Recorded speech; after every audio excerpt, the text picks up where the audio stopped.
Panaginip today, 9 a.m. in the morning ako nagising. November 22, 2024. Yung tatlo kami magkakaibigan, magkakakilala. Merong mga grupo na nang-hold up. Tapos, yung mga hold upper ay mga naka-grab. Malinaw yung uniform nila na naka-grab sila. May katabi akong isang hindi ko kakilala, hindi ko kaibigan. Nasa floor din siya, nakahiga din siya. Nakita ko isang hold-upper lumapit sa kanya, kinukuha niya yung cellphone.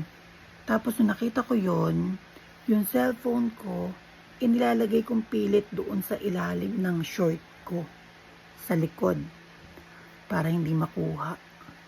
And then nag-cut yung dream. So, pakahulugan ng panaginip. Nung nasa panaginip ako, yung emosyon ay parang totoo.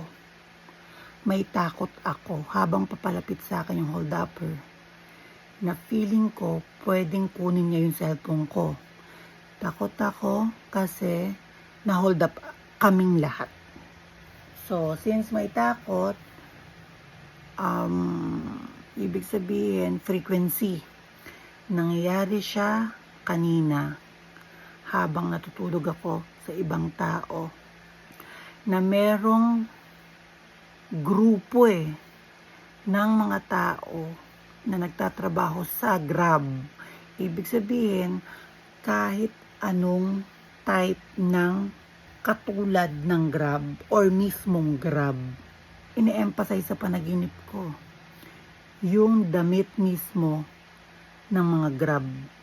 Kung tatanungin ako, kasabwat ba yung isa naming kasama kasi nakagrab din siya, hindi ko masabi dahil tatlo kaming nakahilata sa lapag.